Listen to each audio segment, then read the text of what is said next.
I'm Corbett Wall with DV Auction, here with the cattle market summary for the week ending July the 27th, where we had a pretty lackluster week. Not a whole lot going on there, not a lot of market movers any one direction or the other. It ended a buck lower on the fat cattle market, but I wouldn't really call that a loss. After a huge volume that they traded the prior week, we probably knew we were in for a little bit of a loss, and holding it to just $1 really is kind of a victory. Probably the biggest thing that happened through the week was the Northern Livestock Video had a big sale, a 3-day sale earlier in the week, and it was quite a blockbuster. It was several dollars better than some of the videos that were held on comparable sales a few weeks ago. The Western Video and then the big Superior Video that was held, especially on some of these program cattle, these NHTC or non-hormone treated cattle, the all natural cattle. It was sure good on them, and one stick out that I failed to mention that was quite a happening that was heard around that sale was the interest from Canadian feeders. And there were several Canadian interests on those cattle. Of course, those cattle were mostly up in Montana, that Northern Livestock sale based up in Montana and Billings there. A lot of those kind of cattle. A lot of those cattle way up in the north central areas, up in the northern part of the Rockies, and a lot of buyers were interested in those cattle out of Canada, especially the program cattle.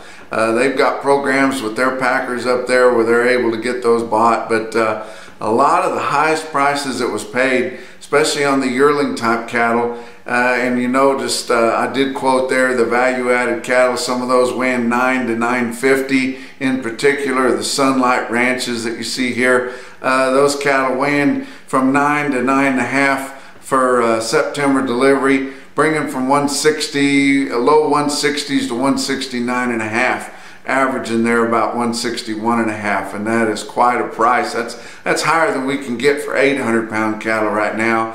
And a lot of those highest prices were either pushed or paid by Canadian feeders, and they're taking those cattle right up there. Not only are they helping the market for our cattle down here, they're taking those cattle out of here, which is helping us with our supply numbers. And we appreciate the Canadians' business, whether it's in meat or live cattle or whatever it is. And a lot of those ranchers out there might feel a little bit guilty when they pay their RCAF dues the next time, because we're getting a lot of help, both live cattle and in meat products and beef, from our Canadian neighbors to the north. Well, let's look at some of our the board for last week, the way it broke down. August live cattle futures, Monday was down 20 cents.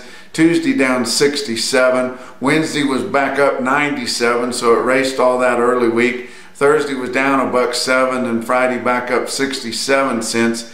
And your August contract ended the week at 108.62, down just 30 cents. So really not anything happened too much.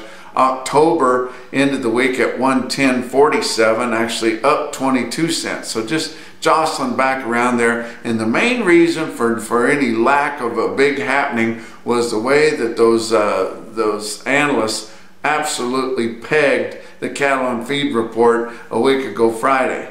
And when they did that, they just absolutely notched it. Could not have hit it any better. Your traders, your people that move the board back and forth, nobody really knew what to do at that point, because they absolutely notched it. And there was just no way to push the market one way or the other. Your August feeder cattle contract, Monday was down 42, Tuesday down $0.50, Wednesday up 7 cents, Thursday down $1.40, Friday up 87 cents, with your August feeder cattle contract ending the week at 152.30, down $1.37. Your October feeder cattle contract ended at 152.75, down 202. And I think, as much as anything, Trump making the statements that he was going to aid the row crop farmers, and we're really pushing, trying to get them to buy some soybeans and other grain crops, even though it didn't help your Chicago Board of Trade much, it did weigh a little bit heavy on your feeder cattle because that is a big input and could make the input prices go up a little bit. But your fat cattle trade, through Thursday we'd only sold 4,300 fat cattle in the entire 5-area feeding region on a direct negotiated basis, mostly at 110 and some dress trade from 176 to 177. Finally, on Friday, we had another Friday showdown, just like we did the previous week, and everybody was waiting on it, and then it happened after your USDA market reporters had left for the day. Happened late in the day, all at 112. And pretty much all the sales that I'd heard or seen of all over the 5-area feeding region and on the fringes was at $1.12. And that would be mostly $1 lower. That's not a bad deal at all. We were hoping for steady. Steady would have been a victory after that huge volume that they had the prior week. But being able to sell a significant amount of cattle, just $1 off of that is pretty good. And I think we should get back in the driver's seat and be able to maybe gain $1 again. And we need to keep that board staying up with your cash fat cattle market. And probably need a little help getting our feeder cattle cash market caught up with your board, and all of our out front late summer and fall delivery cattle are higher than where we're at right now, so we need to get the cattle in the ring selling a little bit better now. But like I've said before, a lot of the cattle in the ring aren't the best cattle that we have to offer. This time of year, most of your best turned out green yearling cattle are turned out in load lots. Those cattle are going to go direct. A lot of your big calf strings that come late in the summer or early in the fall, they're all going to come. They're big enough producers, they can still size and sex those calves, and they don't need to take them to a sale barn. So sale barns are just kind of tailing off right now. It's the dog days of summer. Late in the summer, your numbers are going to dry up. Where you do see some cattle offered in bunches and some nice strings, you'll see a great market. Where you see an average run and just a hodgepodge offering of cattle, you're not going to see a whole lot. The box beef cutout values for the week last week ended with choice cuts on the average at 204.83 for the week. That was up 51 cents if compared to the previous week. Select sales 198.02, up $1.31, with a pretty narrow choice select spread of $6.81.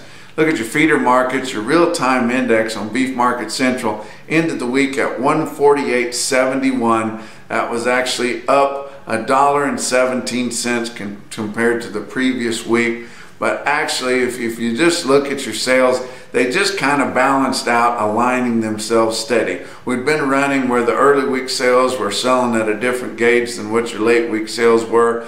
And if you look what happened this week, we were steady to $2 higher in most of your sales that had a decent run early in the week. That was kind of catching up with the previous week where they were off a little bit. And then when your market responded, not last week but the previous week, at the end of the week it was higher. And this week they were steady to $2 off. So now we've got all your early and late week auction markets aligned, and they were aligning around steady. Your southeastern calf markets were completely steady. Now we're really looking for a direction, which way we're going to go from here, and it might be kind of hard to knock us off that steady bubble. But you look at some individual quotes late in the week, not some of the crazy stuff that we saw out of Bassett and places, but just market quotes. Torrington livestock markets in Torrington, Wyoming sold 51 head of steers, weighed 852 pounds at $146.75.